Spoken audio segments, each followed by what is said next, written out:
evolve from what the ideals that we have been conditioned to believe, that that's the end all and be all, is the main thing within community. That is, that lateral violence piece is the drawback with regards to sexual orientation and gender identity. Now, well said. You know, I like what you said at the beginning of it. We need visible representation. Visible. So when we're looking at people on a panel who are making the decisions about our lives, a lot of those people need to look like us Yes.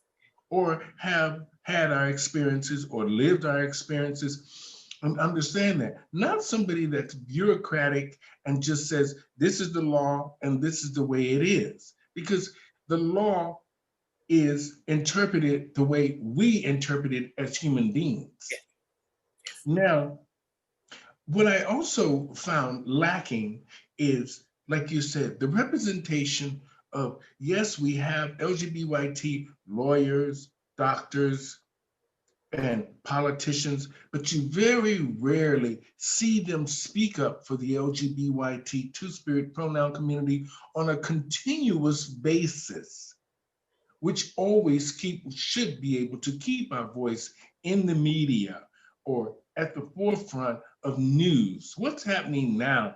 And you don't see this so much in a big city like Toronto with a huge LGBT community. Now, I find that that is a problem. And I also find that now that that our community, in a sense, was so big and had so much abundance and had such a big voice for quite a few years. And now it's not even about the pandemic. Before the pandemic, we still had a real decline in the LGBT community as far as housing, equality, jobs. The village itself has destroyed itself with the non-policing thing. What do you think about that? Non-policing. Well, I'm I'm I'm of the opinion that if policing was happening from an equitable and just place, we would not be complaining about policing. There are people within our community who are over policed. And I look at the time when we had gay men missing due to a serial killer who remains unnamed. And people were talking about their missing peers, their missing friends, their missing chosen family. And it goes unheard. But when it came to policing our bodies from an oppressive way, the police would show up to do that.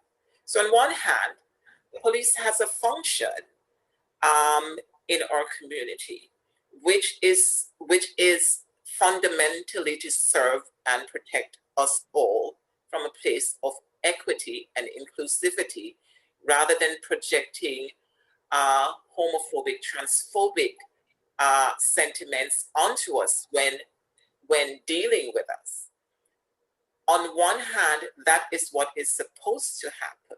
On the other hand, that's not necessarily what happens, because people bring their own personal biases around LGBTQ people,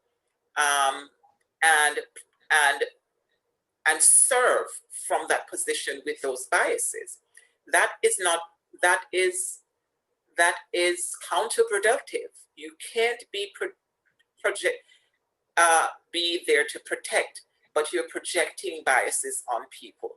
And instead of engaging them in meaningful way, instead of protecting them in meaningful ways, you alienated them. However, from the perspective of community, when when we talk about things, if there's not a certain group of people who say something, it's not honored.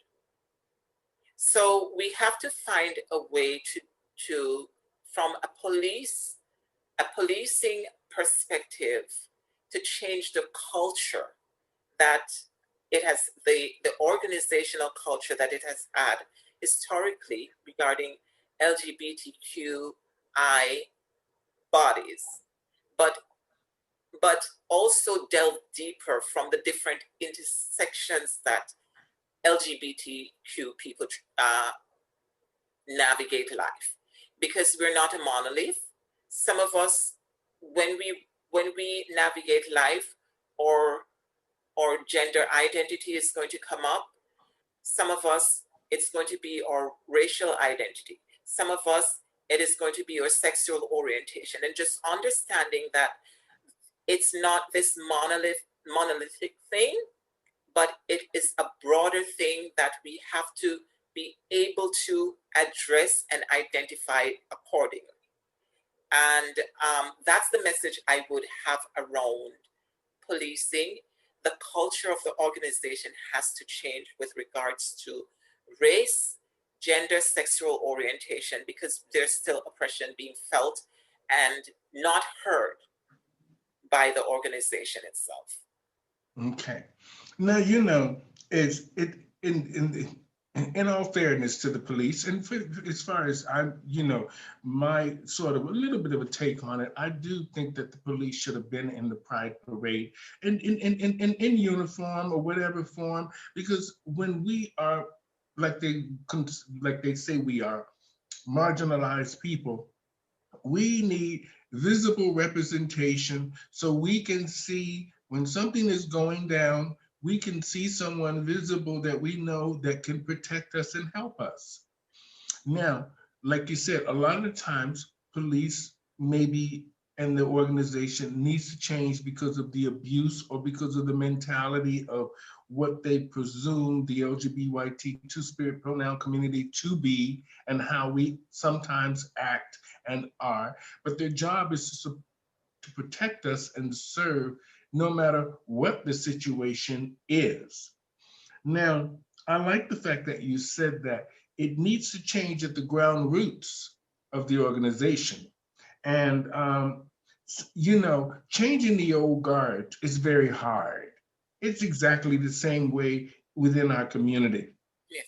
If you don't change the old guards, you don't add new blood and new life, the community becomes stagnant and can't grow. And us, if we're not open to having that open dialect and conversation with others about changing these things and them being open to changing these things, we're not going to go anywhere.